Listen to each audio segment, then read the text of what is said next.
Hello, my name is John Devlin, and I'm the music director of the Wheeling Symphony Orchestra, and welcome to my home office. During this time of a lack of connectivity, we wanted to find a way to be able to share music with you virtually. And this is the first of a new series called Monday Evenings with the Maestro, where we're going to share insights into the music that you're going to hear our symphony perform once we are back in action. I want to especially thank two members of our staff, Brian Bronlick and Lauren Baker, who spent many hours figuring out the technological needs that we're going to employ here, using Zoom to connect with you and to create these new types of presentations. This is a first for me as well, so thanks for bearing through any sort of technical difficulties we may have, but I think we've got an amazing presentation lined up for you here, and I am especially excited for afterwards when we're going to go live and answer some questions that you may have for us based on the material that we presented here this evening. So let's get started with Beethoven's Seventh Symphony, because we thought this would be a wonderful way to kick things off. As you can see from our graphic here, it's Beethoven's 250th birthday, and we're actually going to be rewinding back to the concert that we would have performed for you in March, right before we found out that we would not be able to perform as an orchestra for a good long time. This piece is a favorite of mine. It's my favorite of the 9 symphonies of Beethoven, and I thought it was the perfect celebratory piece to mark this special occasion, not only for Beethoven's birthday, but in our way of celebrating it with the fantastic Wheeling Symphony. So let's dive in and see how this goes, and I'm excited to go on this musical exploration with you, where today we're going to focus on the first movement of this spectacular piece. So whenever I discuss a piece of music, I like to zoom way, way out and provide some very brief historical context, because so often we forget that these composers were real people living in periods of time in American history that we actually know very well. But especially for me, I know this is true. I don't often connect what was happening in Europe with what was happening here in the United States, and I find it very helpful to draw those lines of connection for myself. So I thought it'd be interesting to look at some of the significant pieces written just before the Beethoven Seventh and just tell you who the president was at that time. So the first piece I wanted to mention was Mozart's Don Giovanni, his probably most famous opera, written in 1787. And at that time, George Washington was over here, having just won the Revolutionary War and leading the beginning of our nation. Beethoven's first symphony was written in 1800, and at that time, John Adams, our second president, was in the Oval Office. Next, Beethoven's Fifth Symphony, you can tell he was very busy at the beginning of his career with symphonic works. We end up with Thomas Jefferson in 1808 inhabiting the White House. And then last but not least, the symphony that we're going to talk about today, Beethoven's Seventh Symphony, 1813. He started the composition in 1811, finished it in 1812, and the piece received its premiere in 1813, and James Madison was the president of the United States. And so what else was happening in 1813 around our world? The Royal Philharmonic, one of the preeminent musical ensembles in Europe, especially in London, was founded. Jane Austen wrote maybe one of the most famous novels of all time, Pride and Prejudice. The Napoleonic Wars were raging in Europe, and the War of 1812 was happening in the United States. And the Napoleonic Wars were especially significant to Beethoven, who was a huge believer initially in the cause of Napoleon, but then very quickly, around the writing of his Third Symphony, struck out a dedication that he had written into the piece for Napoleon once he declared himself emperor. And in Venezuela, Simón Bolívar is appointed to the top position in that country. And then we had some significant births in the year 1813. Richard Wagner, the famous opera composer, musical drama composer in Germany. Giuseppe Verdi, perhaps the most famous of all Italian opera composers, is born in this year. And then Kierkegaard, the famous Danish philosopher, was also born in this year. So that's some context around 1813. And now I would like to dive into the characteristics of the piece that we're going to examine tonight, and then have a bit of a listening party around the Seventh Symphony of Beethoven. So here are some general characteristics of the symphony. I thought I would choose 3 that help define the piece in my mind, and I think would be wonderful things for you to remember as we go forward in our discussion tonight, and then just about the piece in general. First, it's referred to by many musicologists and performers as the dance symphony, inspired by, as you can read here, the continuously repeated dance rhythms that you find throughout the piece. Now, Beethoven is famous throughout his symphonic output for what people would call the spinning out of a musical motive, a musical germ, if you will. He writes a small musical idea and finds ways to repeat and vary it for many, many, many repetitions in such a way that an entire symphonic movement can come out from the most seemingly insignificant seed of an idea.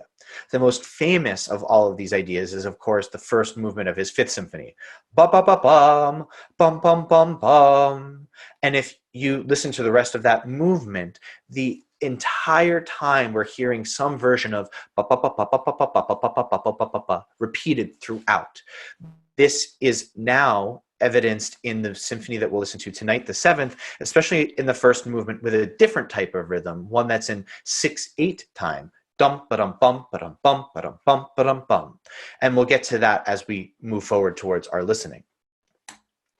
Surprisingly, at least for symphonic output at the time, the second, the slow movement, is the most famous part of the work. And as again, you can see listed here, it was demanded as the encore in the premiere performance of the piece. Now, normally it would be typical for a first or final movement, the more exciting, kind of bombastic, more developed movements to be featured, and oftentimes before Beethoven, the second movement would have been a little bit of a respite from that type of energy. Not so here. In this movement, the second movement of this symphony, which we'll address next week in detail, it emulates a funeral march, very, very slow and simple at first, and he layers and layers and layers different counter melodies on top of the famous first theme, the first melody, ending in maybe one of the most deeply meaningful climaxes that you can reach in a movement that is slow like that one is. And then there's this beautifully uplifting second theme in a new key, and we'll talk about that again next week. Now, the last thing I wanted to point out here is that the piece is in itself in A major. Most every symphony is labeled as being in a particular key. And in this case, the piece certainly begins and ends in A major. But interestingly, Beethoven highlights two fairly distant keys. A major has 3 sharps in it. C major is the empty key, no sharps, no flats. And F major is 1 flat. Now, typically an A major symphony might highlight other keys that are more closely related. So that would be E major with 4 sharps or D major with 2 sharps in the key signature, meaning the scale of notes that you play to be in the key of the piece. It's interesting, and we'll talk in several times as we go through this piece, the various times that Beethoven feels this gravitational pull to what we would call foreign or distant keys from the home key of A major. In fact, the third movement of this piece is all the way in F major itself. So, what I want to communicate today is the overarching theme of our discussion. If you take one thing from our time together this evening, I would like it to be an understanding of what we call sonata form. This will give you the tools to hear structure in music, which for me as an educated listener of symphony music, when I understand the structure, it helps me in so many different ways to feel more invested in the music and to understand better what I'm listening to. So what is sonata form? And again, why is it important that you understand it? Well, sonata form is the type of structure that almost every composer will use during at least this period of symphonic writing to organize the musical ideas and the drama in certain movements of the symphony. This is not, of course, a rule in any way, but typically the first, often the second movement of a symphony, and very often also the final movement, though less typical than the first, will be in sonata form. And you may have heard of sonatas before. It's also used in another way in musical terminology to describe a piece that's written for a solo instrument and a piano more often than not. But in this case, we're talking about a different thing entirely that has very little to do with that description. Sonata form here means something different. It's a musical structure, which we will get into detail today. And then we will listen to the piece, the first movement of the Beethoven Seventh Symphony again. And I will highlight for you the marcations throughout the piece that will show you why sonata form is useful for listening to this type of music. So the next thing I like to do is talk about musical listening. And I write, it's like baseball. I love comparing music, which you may appreciate symphonic music, you may love going to the orchestra, but that's not necessarily something that connects already to educated listening. You need to learn about classical music to get, I think, the most enjoyment you can from it. Because if you don't have this structural listening ability, it's going to be like individual moments of beauty. It can be very pretty there. That was very nice. I thought that that phrase was played very beautifully, but they will be fleeting pleasures as you listen. If you can put a structure into place for yourself, all of a sudden, the way music is played at one point in the symphony can inform how you're going to listen for it at other points in the symphony. And you're going to be opened up to a whole new world of understanding and I think pleasure from hearing the symphony play at the Capitol. Now, why did I say it's like baseball?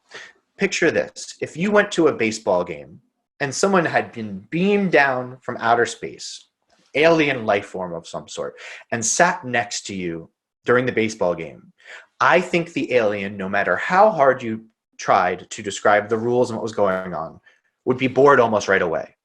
Why? Seeing a pitcher throw the ball to the catcher's glove over and over and over again. It happens hundreds of times in a baseball game. That could be boring very quickly, because how often does the batter actually hit the ball and have exciting things start happening on the field? My point is, without the context of what's happening, the subtle nuances of where a fielder positions himself or herself, where the batter thinks the pitch is going to come, if he thinks it's going to be a fastball and it's a curveball, how that affects the way the swing happens. And then even in a more global level, which is what I'm getting to here with sonata form, if you don't understand that each batter gets 3 strikes, and that there are 3 outs in an inning, and then there are 9 innings in the game, and then it's over, and what the goal of trying to score runs is, you won't understand the nuance of a beautifully turned double play to end an inning and get the pitcher out of trouble. That understanding of how a baseball game is structured allows you to appreciate the nuance of the beauty of the individual moments. Another analogy that I would like to use is it would be like going to cook dinner and only knowing that you like the taste of the meal at the end. That would be like going to a symphony and sitting there and not knowing anything about the music and not knowing anything about the structure, but just enjoying the bites. It would be, sure, pleasure-filled, but a deeper understanding of, if you were going to cook the meal, where you get the ingredients, how you do the preparation, the chopping, the knife work that you need to do to get everything ready, the temperature that you're going to heat your pan to, what type of oil you're going to use, what point it is to put the different things in, how everything comes together. If you understand the nuance and the subtlety, what's difficult about it, how you can achieve close to perfection, which Beethoven does here, all of those things will lead you to appreciating the final product, the finality of the pieces that are published by these composers, these geniuses. And then when you listen to them, you'll gain a whole new appreciation. So I'm going to try to communicate to you now. Like I said, I thought very carefully about what would be the right first topic. And to me, it's sonata form. So I found this graphic, which I think lays out very nicely how sonata form works. And I'm sure all of a sudden you're seeing Roman numerals and squiggly lines and words you don't understand. And I'm sorry, but that's what I'm here for. I'm going to help you. So the movement we're about to hear, the first movement from Beethoven's Seventh Symphony, will contain all of the items you see here. And when we do our listening, again, I'm going to guide you through each of these parts. But here's the idea from a very global standpoint. The slow introduction of a piece gives us the key of the piece, which is very important to establish in our hearing what is home.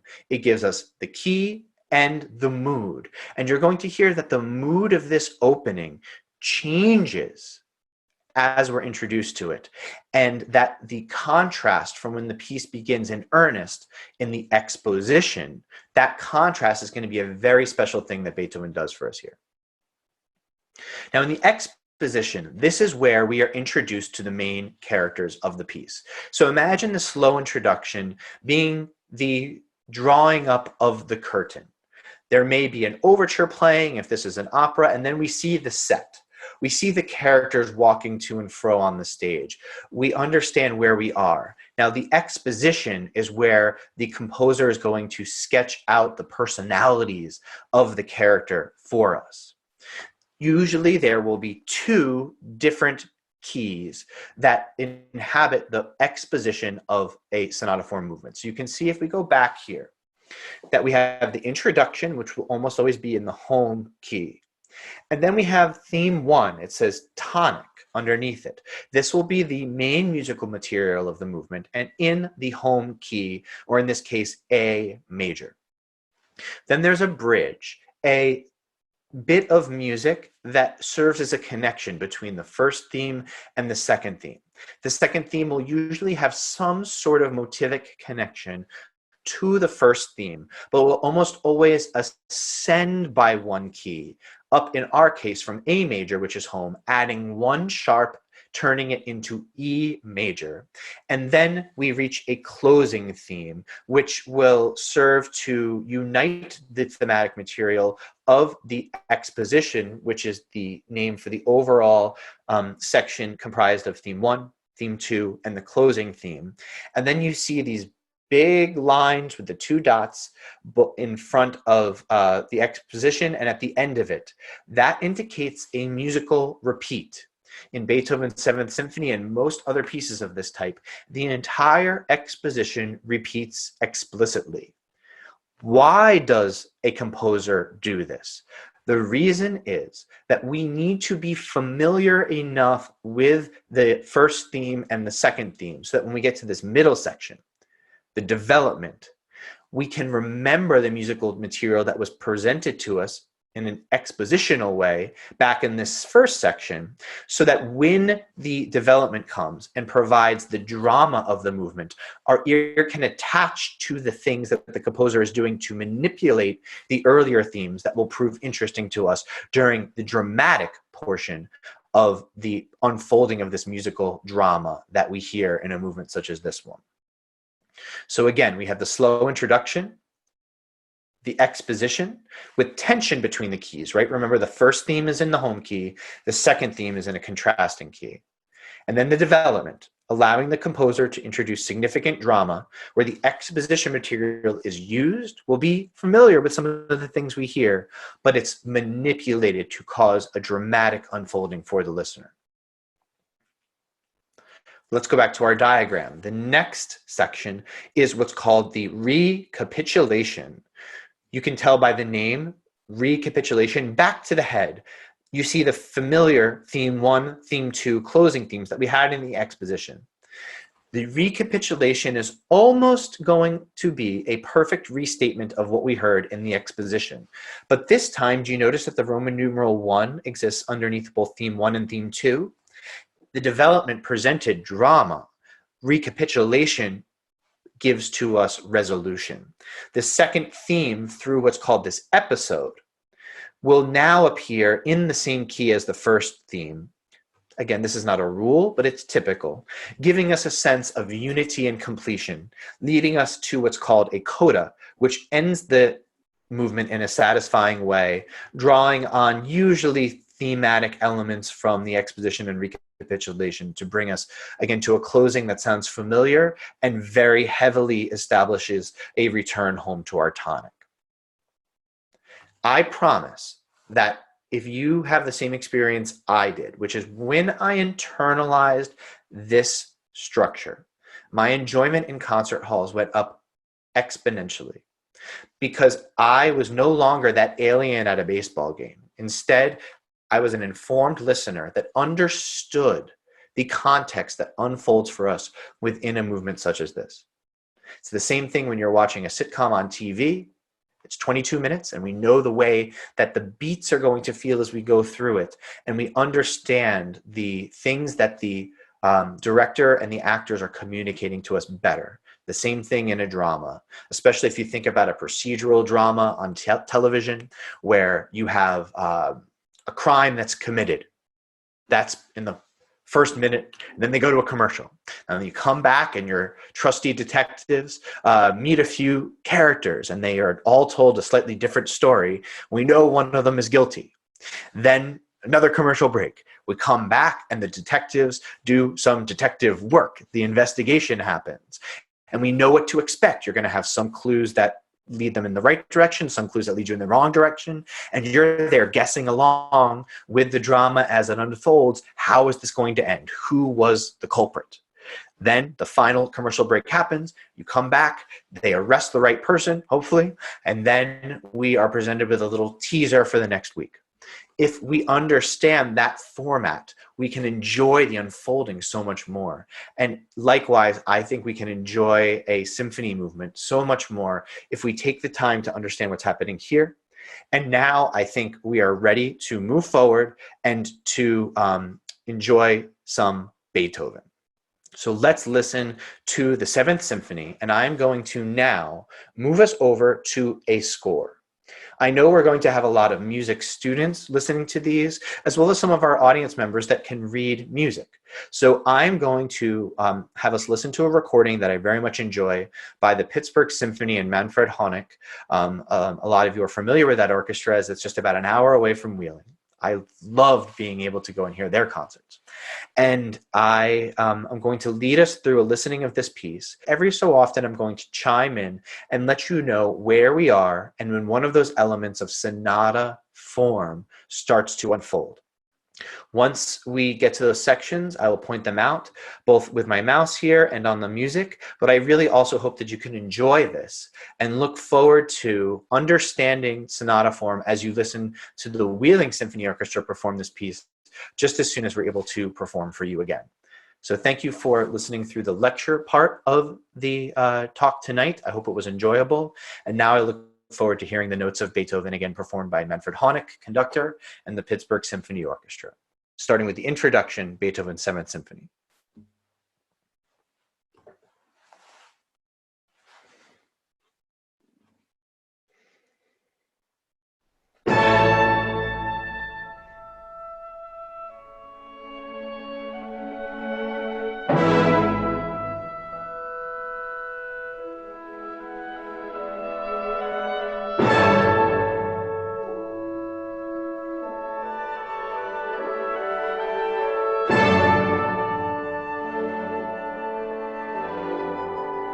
So we've reached a moment of change in this slower introduction.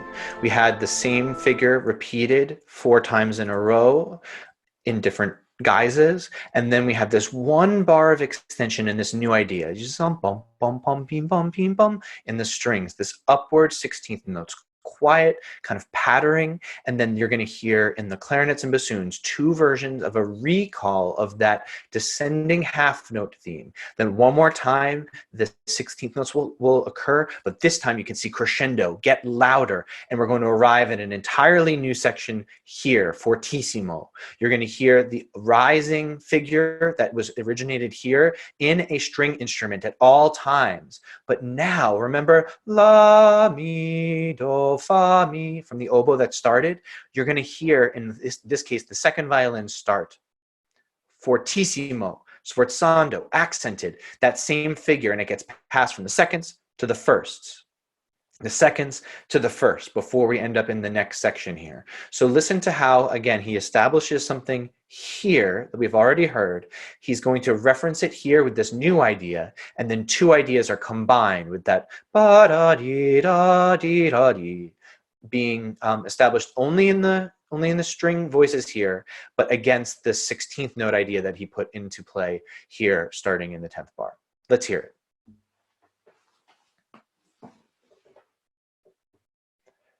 Clarinets and bassoons.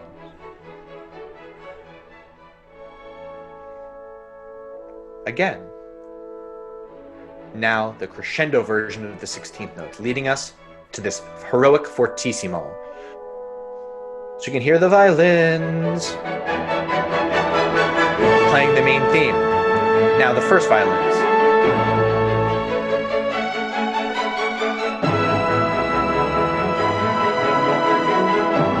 Now a scary harmony. Now we approach the last version of the ascending 16th notes, diminuendo, getting softer, back to a lead oboe.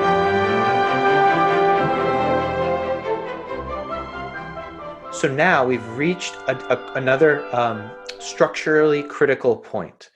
We've had this first idea where the oboe led, and then the second idea where it was a combination of the ascending 16th notes here and the recall to the first theme in the strings. Now we've got a new element.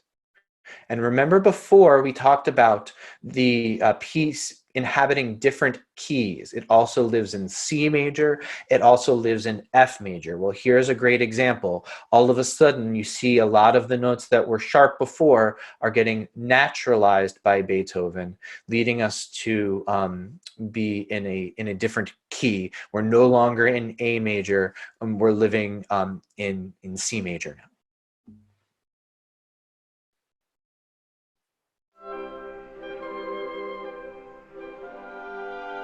You can hear the oboe continues to lead.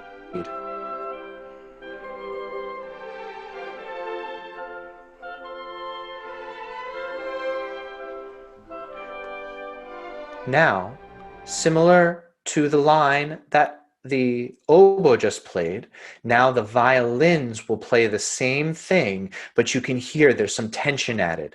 Every beat of the music at this point has a 16th note, either in the low strings or in the woodwinds, that wasn't present when the oboe was playing. An added tension has come back, and it references in some ways the 16th note repetition from the tumultuous section we just passed.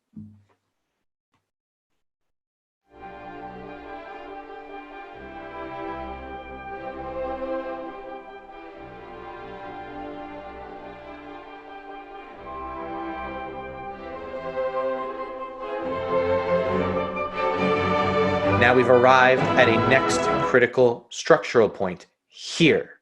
You can see this music is very, very similar to what we experienced at the end of this crescendo here. This also was led into by a crescendo. But now notice that the upper lines here are just sustained notes. They don't mirror in any way the main theme, which is just played by one voice of the violins. Well, now check out the second time it comes back. Now all of a sudden the winds are also going every half note with a sforzando, in some ways keeping a sustained voice and in others moving adjacent to that continuing half note motive that does appear, yes, in the violins, but is now accented, especially with timpani and trumpets playing these half notes, which is a much more striking version of the music that we had here last time. So you can check out here that it's similar, and the recall is it's going to evoke the same feeling in you, but it's more powerful, more forceful. And then I will point out that we have that same type of diminuendo, where instead of the oboe having the theme, this time the flute starts with the theme when we arrive at that contrasting theme, again with no 16th note accompaniment, handing off again to the first violins that then play the same music, but this time again that in the low strings here, the cellos and basses, and the upper woodwinds also having the 16th notes that are pervasive throughout. And again, you'll see, remember we talked about the related keys, C major and F major being established. Wow, look right here. Already the flute has dipped us down into F major, so far away, especially in Beethoven's time, from the expected A major. We're going on a big journey here, even in just the slow introduction. So we're going to go back here where we left off with the fortissimo version accented by all of the winds, and I'm going to let us listen through the next two sections.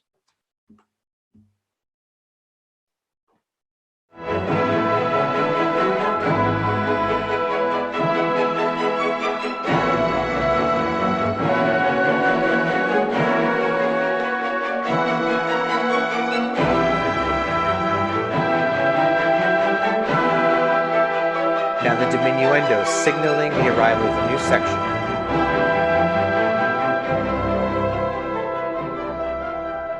The flute plays the music that previously the oboe had. New key though. I love these little violin interjections. So elegant.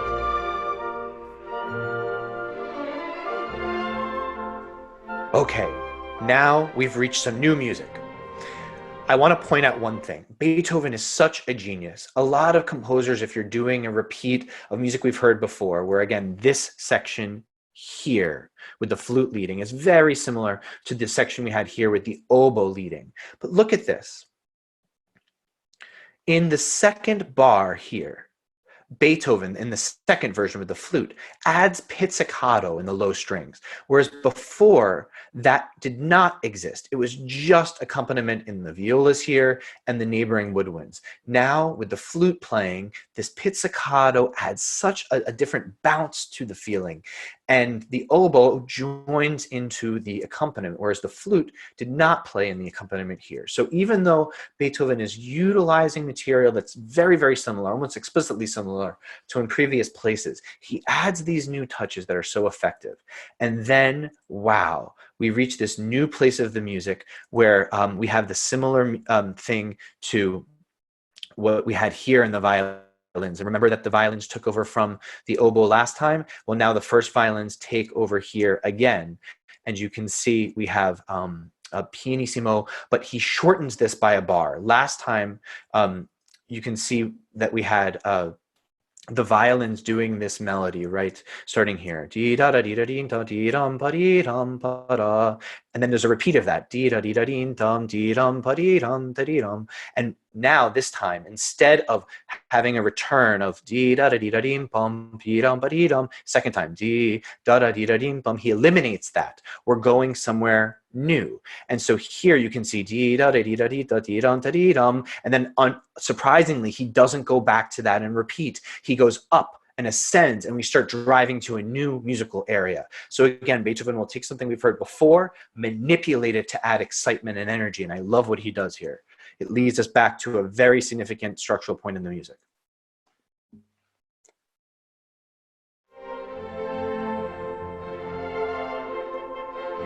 So now we're surprised. He repeats that same music, exactly the same twice there in the violins. Now, this is an incredible part of the music. So here we are. Zum bum bum bum bum bum bum bum jum bum bum bum bim bum bum. Look at what Beethoven does. The dominant key, the key that is one above A major, is E major. And you'll recognize the sound of this. I have my piano here. So if we hear a chord that is like this, we expect it to resolve to that. And when we hear that, it's a signal we are tonicizing, arriving in a place musically that we really want to feel at home in. And so it makes sense that Beethoven would give us the key of E, or at least the chord of E, to establish here at this place that it says vivace in the score, which is the beginning of our exposition. Well, look what he does. He gives us E, E, E, E, E, E, E, E, E, E, E, E, E, E, E, and then a reference to the opening theme, ba dee da dee da dum, E, E, E, E, E, E, E, E. He repeats this dozens and dozens of times, not an E major chord, but just the note E.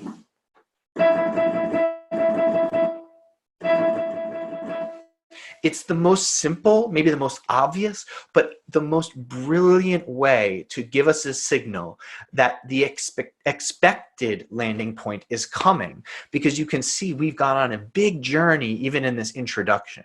And so I want you to listen to, starting here, the number of times, dozens and dozens and dozens and dozens. One time I counted, it was like 89, and I will count again at some point, but there's a lot of them here. How many of these repeat over and over and over again, so that when we reach this moment right here in the fifth bar of the exposition, it's an exhalation. Ah, we've arrived. It's almost hypnotic what happens in this music here. Let's listen.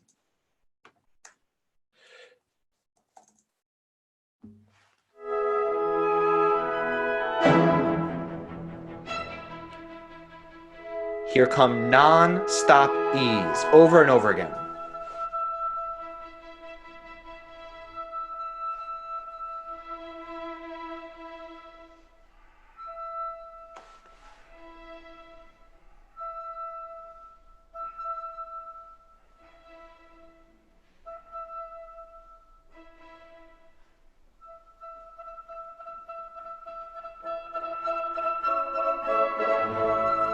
So did you hear when it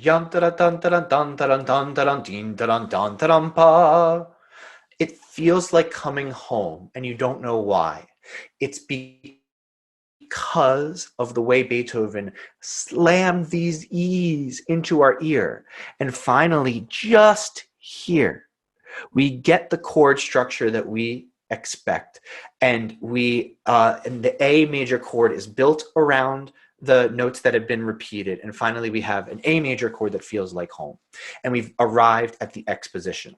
And again, this section is going to have a first theme, a bridge to a second theme, and a closing theme. These are the musical characters. Beethoven is introducing you to the protagonists of his drama, and we want to put them into our ear to remember them for the drama to come. Now, I am going to let us listen for a while without interruption, but here in the flute, again, is the establishment of the main theme, and then coming here, the rest of the orchestra will take it up. Yam ba-dum bram bram bum ba bum bram pi-dum bram bram bra bram bum bram bum ba ba bum bum. So listen to the flute there, and then how the full orchestra will play and the violins will take it away. And I will chime in again once we arrive at the transitory material that again will lead us to a second theme. Enjoy the first theme of the exposition.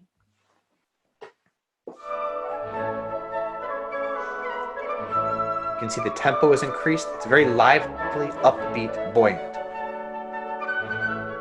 A dialogue between the flute, the woodwinds, and the string.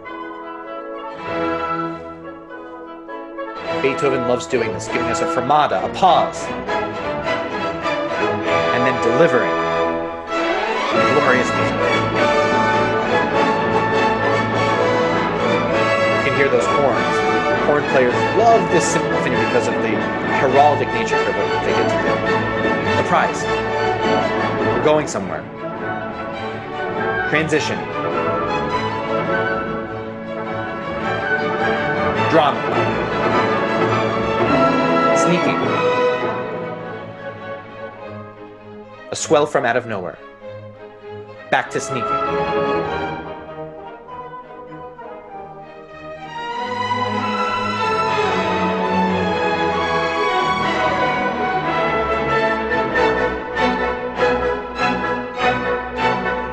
So when I analyze music, I like to give descriptive words to various musical ideas and motives and gestures so that I remember them. And I call these lightning strikes. Zata, zata, zata, zata, zata. He's trying to enforce something. And these types of markers appear at many significant places throughout the symphony. And you can see the bass note here is B over and over again. We're starting to understand that B is the key that is above E major. So hearing a lot of B's and moving down to E is going to establish something in our ear. So you can start to see we have these B major implications here. Then we arrive here and we have a lot of E implications. We're not fully into the second theme yet, but we're starting to get the signals of what's to come. And Beethoven has a fun way of getting us there. So let's keep listening.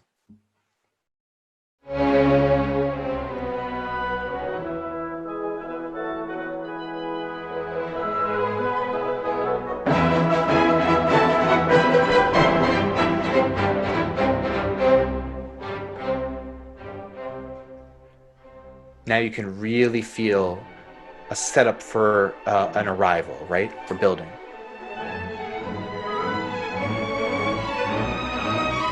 An arrival.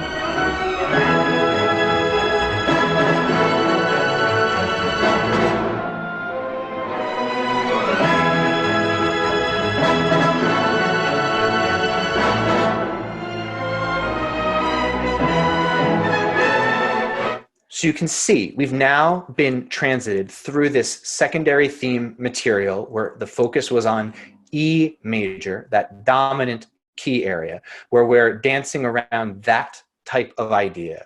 And then ba-dum bum, ba-dum ba-dum, ba-dum bum, bum, bum. We've reached our closing theme. Closing themes almost always relate somehow back to the tonic area and the tonic idea that was expressed. Remember the first theme?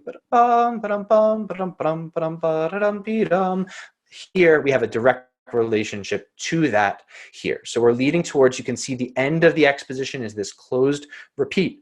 We're going to hear all of this again. And remember I talked about those lightning strikes? Bum, bum, bum, bum, bum, bum, bum, bum. Those are good indications that Beethoven is taking us to a new section, and we're certainly going to get those here at the end of the exposition. Once we arrive here, we're going to go all the way back and we're going to listen to the vivace again. And I'm going to leave my voice out of the repeated section since you've heard my thoughts on it so far. I want you to think about, remember the dance quality we talked about as one of the overarching characteristics of this piece and this movement in particular. Listen to how the rhythm of bum ba-dum bum ba-dum bum ba-dum bum ba-dum bum ba-dum pervades almost the entirety of this music, leading us to have that sense of kind of circling of a wheel. I like in 6/8 and anything that has a gesture that has a snap to it. Dum ba-dum bum ba-dum bum ba-dum. It helps keep momentum happening, and that's what that makes me feel as a musician when I perform this music. So again, we're now here at the closing theme. We're going to repeat back, and then I want you to just take in the exposition as a whole, listening for the dance theme as we go along. Here we go.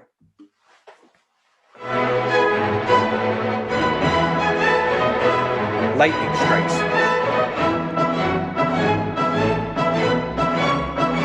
Now we go back to reinforce this material in our musical ears.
see how all the D sharps are creeping in, establishing E major as the key for the secondary theme material.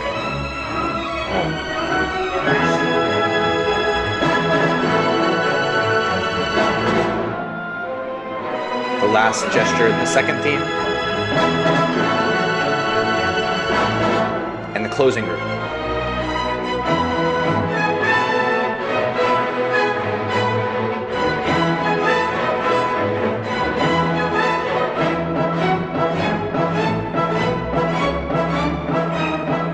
So we've actually heard a good majority of the material for this movement. The slow introduction is so profound that Beethoven uses it as a structural point for this movement. And now we've heard the exposition twice. It's established in our ear.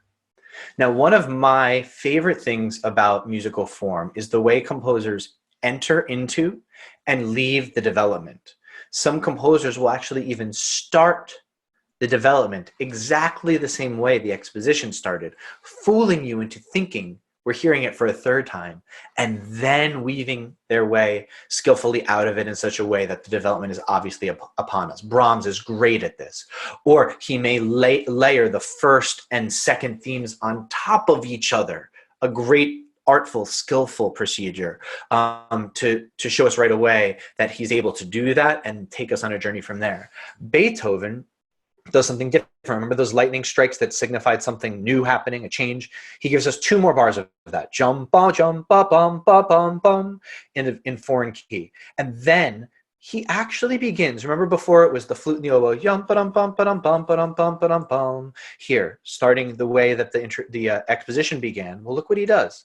He does the same thing here, using the first violins in place of the oboe and flute, using the second violins, bassoons, violas, cellos, and basses in place of the other joining voices, which were the secondary woodwinds, the clarinets, bassoons, and horns here. So he does give us the shape and kind of the layering from the opening, but then all of a sudden, starting here, we know we're going somewhere new with the unfolding. And so again, I am not trying to get you to understand the subtle, nuanced way that composers unfold a development. That would be too intensive for what we're trying to accomplish today. What I want you to be able to know is that we are in a development where the composer will explore foreign keys and use material that sounds like things that were established in the introduction, but manipulate them in such a way that they're very interesting and dynamic to listen to. Often there will be enormous contrasts. There will be playful, even joking type of engagement between one theme and another, one motive and another. And what I encourage you to try to do today is I am not going to tell you when we've reached the recapitulation, but what you are listening for is the return of the music that started the exposition. Ba ba dum bum bum bum ba bum ba dum ba dum. So if you can hear that, it will signify you that you know where you are in the piece. And again, that is the whole thing we're trying to talk about today. Knowing where you are in the piece so that you don't feel lost as a listener, keeping track of where you are in the musical painting that's unfolding, in the baseball game, in the CSA Miami drama, whatever analogy works best for you. I will tell you that it's not a lonely flute that brings us back to the recapitulation, because Beethoven, again, is not boring. He doesn't give us the same thing the third time in a row the same way. It's actually a big, full statement.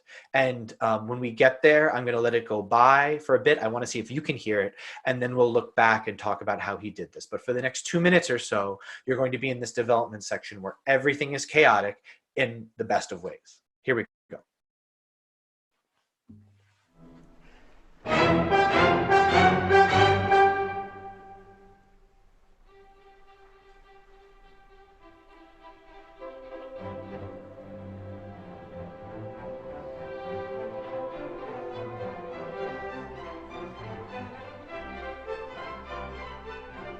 So you can see, dun dun dun dun dun dun dun dun, unrelenting. That dance symphony thing that we're establishing over and over and over again is still here, even in the development.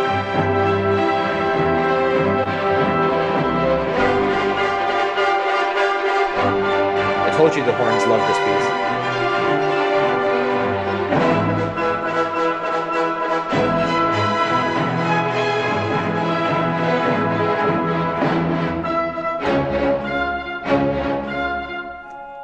love that moment. It feels like the gravity it escapes the room there. That lone flute and oboe pulling out of that enormous texture. Beautiful. Again, no real melody, just motives passed back and forth. Chaotic, primordial. Ah, we found something. We're going somewhere. There's a trajectory. The dance theme, da da da da da da, omnipresent. Now the most heart-wrenching music he can imagine. It feels like we are in hell. Diving down. Now we're going to be rescued. Ah, we found ourselves. An escape route.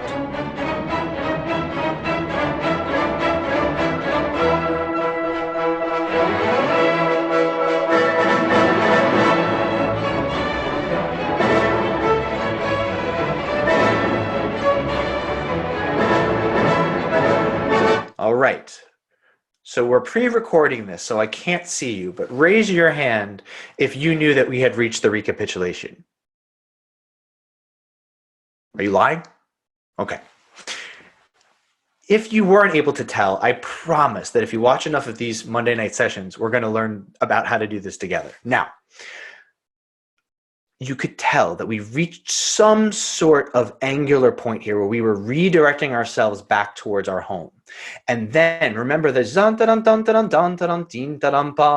that idea of the harmonic building that started not just the exposition, but also the development. He gave us that material here in all of the wind voices, and the strings did what I called a wind up. And then remember I told you that it was not presented in the same way as the exposition. Here, remember what he did in the introduction where he would give the theme initially to the oboe and later on to the flute, and then the violins took it. He does the same thing on a grand scale here. We're at the beginning of the exposition.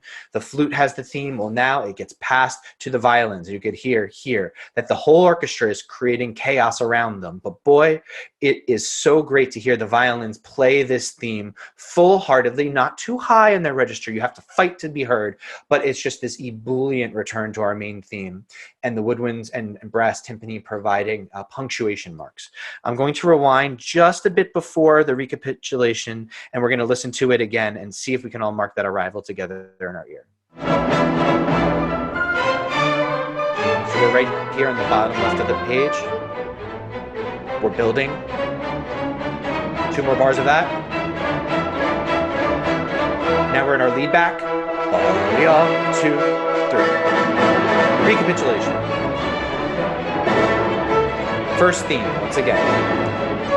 Now remember, in the recapitulation, we get almost exactly the same music. In fact, in analyzing this, one thing conductors spend a lot of time doing is looking back and forth between the recapitulation and the exposition to make sure that we know the differences, because almost always, besides the manipulation of the second theme key into the tonic key, we have the same music. But Beethoven provides just a couple of differences that I'll point out along the way that show, again, his spontaneity and genius as a composer, but also will provide the audience with this unique listening experience, because you can't go on autopilot. Again, if you expect the same thing, he thwarts that, but only in a couple of places, this being one of them where he changes the nature of the way the theme number 1 is presented, fortissimo in the violins. But I'll point out to you in a couple of ways the manipulation of material as we go forward.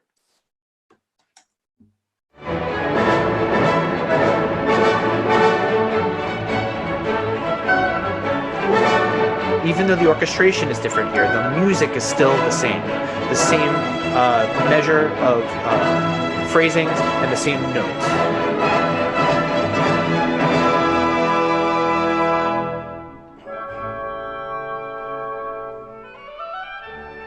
So that's a beautiful thing. That is a change. Do you remember the first time we had that big fermata?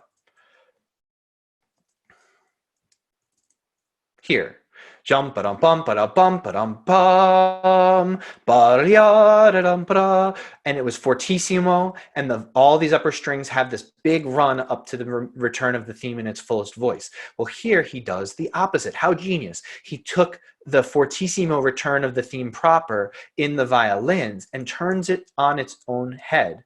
Here, returning us, instead of having just that one fermata, now we have a second one with this surprise pizzicato here, and that lone woodwind voice. The oboe takes over where before it was all the strings fortissimo leading into this second statement of the theme. Now the oboe does it by itself, and we have these extra beautiful 2 bars where the woodwinds trade off, and in the 5th of those bars we change to a minor key. Oh my goodness, it's such a shocking development that is contained in this recapitulation, one we would not expect at all. I'm going to rewind just a bit before that, and we're going to listen to how this change from a big grand restatement of the theme changes to a slightly more subtle version with just the oboe coming out of this, an unexpected way to exit the fermata, and then this extension here in the trade-off of the second statement with a minor version.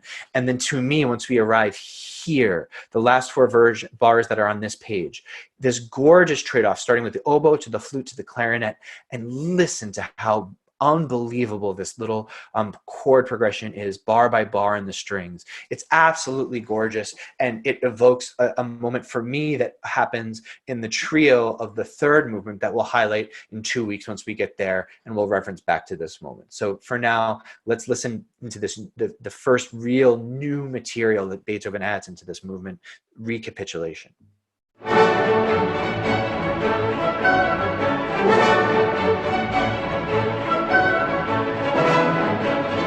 we're here, 4 bars to go to the fermata. Surprise! Now the oboe takes us to a new place. Minor. Shocking.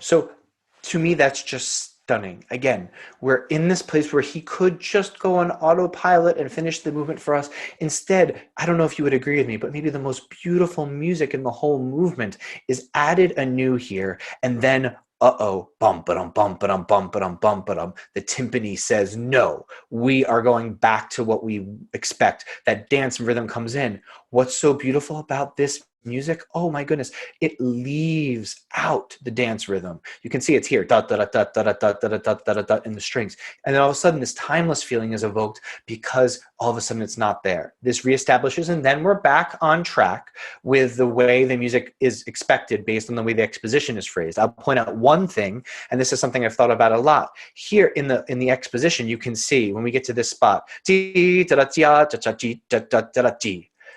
there is a subito piano here in the 4th bar, whereas previously, that right here on the upper right quadrant of your page right now, that subito piano happens in the 2nd bar. So it's just interesting to see that little change, which is one that I put a lot of thought into and have my ideas about, but I'll leave you to have your own ideas about these tiny little changes that he's infusing into the music. This is the congruent spot here on the bottom left. And it's very interesting to me to see how he does these things. He also excises 2 bars from this version of the transitory material that were there the first time through. Also very interesting to me. I just want to back up about 30 seconds and listen to that gorgeous music again without my voice hindering the beauty.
Okay, so again, why do I highlight so emphatically the orchestrational and compositional musical changes in this section?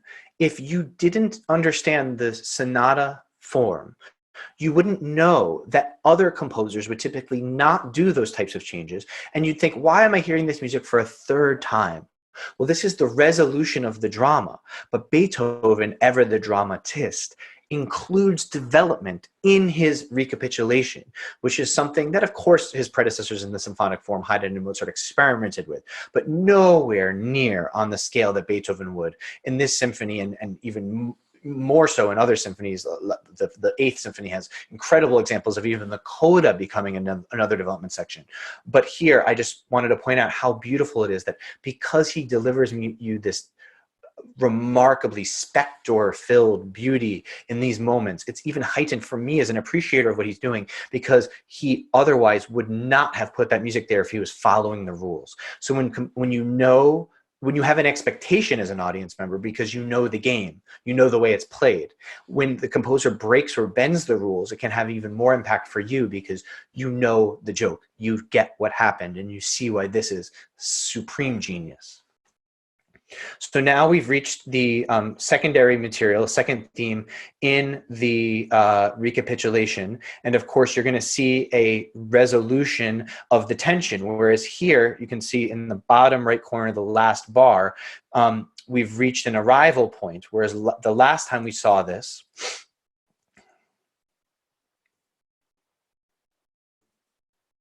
back here, we arrived, you see there's an E center to when we get to the arrival point. Again, that is the secondary key with tension. This time we arrive, what's the bass note this time? A.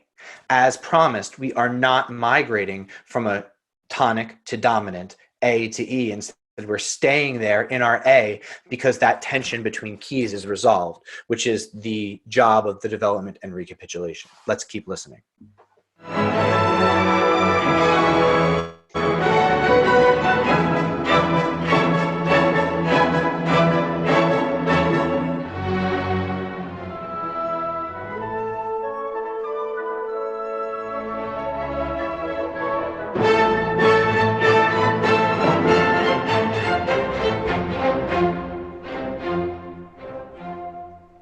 Okay, closing.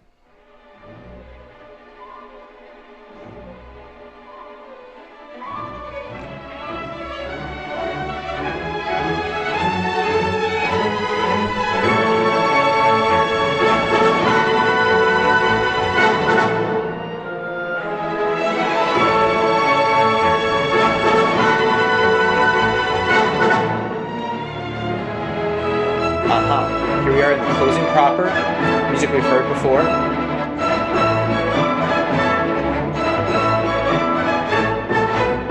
There's our thunderbolts. Now I'm going to stop you there. If you remember back to where the exposition led to the recapitulation, here, jum bum bum bum bum bum bum bum beam bum beam ba yum bum, 2 bars rest, and then 2 bars jump ba jump da ding dum before zum ba dum bum, right? So we had 4 bars, 2 bars rest, 2 bars, 2 bars rest, and then the familiar transition material that leads us to a new section. Well, here he turns this into something new. Like I said, those 4 bars, right? Jump, ba bum, ba beam, ba dum, da ding dum, right? Exactly what we'd expect. 2 bars rest. Now, surprise, 1 bar, dum bum, and this time piano. We've always had this fortissimo.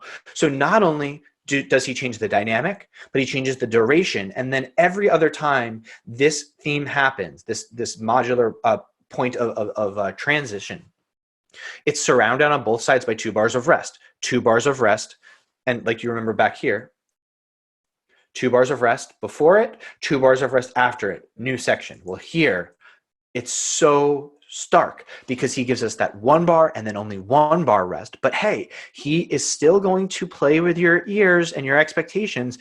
Look what we get. The dance theme layered up and down, just like we expected. That led us into the exposition, and that led us into the development, and that led us into the recapitulation. This is leading us into the coda, that final element of journey where you might have a mysterious beginning as we have here, but once you get to where you're trying to go, the composer is going to give you a straightforward, harmonically cogent dive to the end, as Beethoven does here, because it needs to feel final. We've resolved our issues. We have resolved the drama. We need to wrap up this episode. There's 3 more to come, of course, in the other movements of the piece. But to make it feel final, it's necessary to hammer home that feeling of tonic by doing what? Of course, we get a lot of E. You can see all of these E's here, and then dee da da dee dum, dee da da dee dum. We always return to E in all of this transitional material, so that when we do finally over here come to our A major, it feels like home, it feels like an arrival. That relationship between tonic and dominant, dominant and tonic is so important to our ears to establish something, that he does this masterfully here in the coda, which we will now listen to. I'm going to back us up just a few seconds so that we can hear the transition into the coda one more time. We're here. Here are those lightning strikes. Thump. Plus 2 bars rest.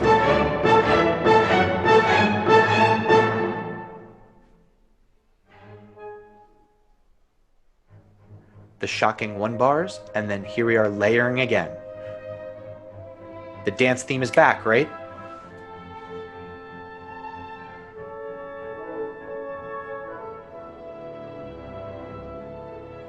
You can hear we're constantly coming back to E, but the bass line is giving us this weird chromatic dee-da-da-dee-dum, and it repeats and repeats and repeats and it repeats, and it's hypnotic. We're not in the right place yet. We're gaining momentum rhythmically. We're home.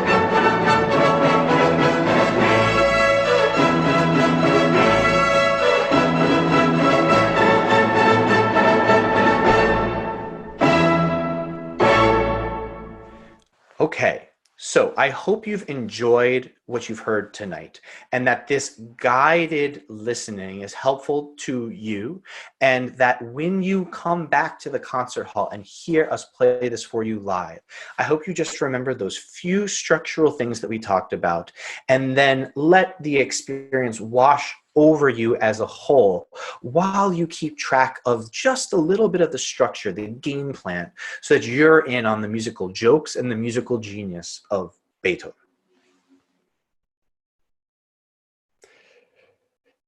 I just thought it would be very interesting to show you this is what that music looks like in Beethoven's own hand. We go from seeing this to seeing this. And this is the genius at work. We owe it to Beethoven on this his 250th birthday to revisit him with fresh eyes, experience it in a new way. And I'm so glad you joined me on this journey, which hopefully brought a little bit of connectivity, a little bit of musicality, and a little bit of fun to your Monday evening. I am now looking forward to switching over to the live version of what we're going to do, where I'm happy to field your questions and answer anything else you might like to know that was prompted by the discussion we just had.